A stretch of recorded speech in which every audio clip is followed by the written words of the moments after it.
Hey cellists, we're going to be learning today about how to read the music on your music staff, okay? So here's a music staff. This board has 5 lines on it. 1, 2, 3, 4, 5. And in between each of those lines, there's a space. Space, space, space, space. There's 4 of them. 1, 2, 3, 4. Okay, so when this is the music staff, the music that we've been reading on page like 12 and 13 only has 2 or 3 lines, but the full music staff is 5 full lines, okay? And it is going to help us organize how high and low our notes are. So the first thing we need to know is how we can draw notes on this staff. We can put a note that has a line running through the middle. We call that a line note.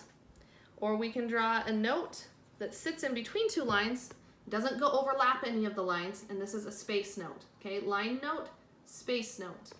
And you can draw them anywhere on any of these lines and any of these spaces. Now we have a pattern that we follow for how we organized our high and low sounds. So our notes, that if we draw them down here, are lower than the notes up if we draw them up here. So we like this pattern of line, space. Well, we like it because it helps us organize it, but this is the way it is. Line, space, even if we didn't like it. This is still how it is.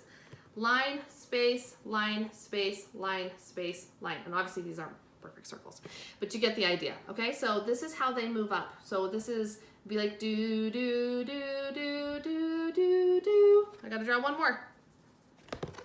Do. So we move up one sound, one pitch goes up by a line, a space, a line, a space. It's like stairs.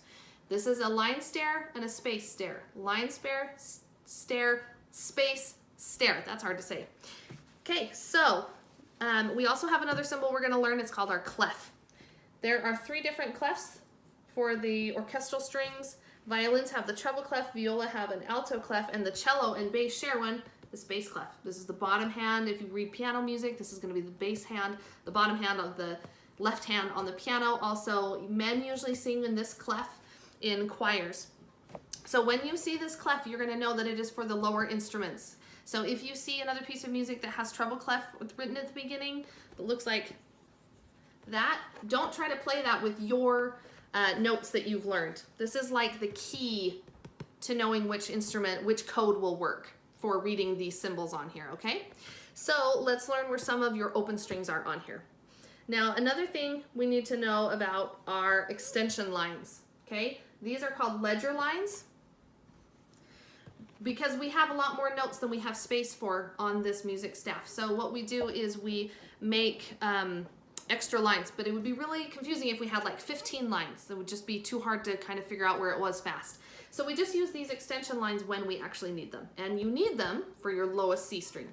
So the C string note is written on the 2nd ledger line down. So we say down 2 ledger lines. So it's like, this is like 1, this is like -1, -2. 2 ledger lines down, okay? So this is where your open C string is. So if you see on a piece of music where it has 2 lines down with a note through the middle of it, you know that that means play your open C string. Your G note, your G string, is really easy to find because it is on the bottom line. That's your open G string. It's really easy to find. Also, your next one is really easy to find because it is your D string is right on that middle line. See how we have, you can split it in half. You can split your staff up. You've got 2 lines below and 2 lines above. So we've got this middle line right there. That's where your D string note sits. Your A string note, actually all of your open strings are pretty easy to find because it sits on the top line. So to review, bottom line, this is for the cellos, not for the bass. I should clarify that. Cellos, G, D, and A. Okay, line, skip a line, skip a line, line. Okay, so that's where, for the cello, that's where yours are. For the bass, yours are different because your instrument is tuned in 4ths rather than 5ths, right? So your E string, your open E string, is 1 ledger line down. It's like on -1 ledger line. That's where your E is, okay? Your A string is in the bottom space. So not the bottom line like the cellos, but the bottom space. Your D string is the same as the cellos. It is on that middle line. I drew it kind of funny there, but it's on the middle line. Fix that. Okay, so that's where your open D string is. And your open G string, no, the sun went away. The open G string is in that top space. Okay, so open E string on the -1 line, one ledger line down. A string is in the first space. D string is on that middle line. Your G string is the top space. And again, this is on page, whatever it is, page 16. Okay, let's learn the notes of the D string. That's the other thing we've got to learn. Okay, so remember, both of your D strings for cellos and bass is on this middle line. So again, if I have a dot or a note drawn, no matter what kind, if it's a quarter note, an eighth note, anything like that, you know you're going to play it on your open D string. Now we make our pitch go up by one note by moving up our scale in our line space, line space, line space pattern. So we're going to go up one space, and that makes our note go up by one pitch, which also makes its note name go up, right? So we've got D and then E. So, and that is first finger for both cellos and bass. Okay, the next one up is our F sharp. It's on the next line up. So we've got space, line, line, space, line. So this is third finger for the cellos and fourth finger for the bass. Okay, third finger for the cellos, fourth finger for the bass. Then our next note is the G, which is the fourth finger for the cellos and your open strings for the bass.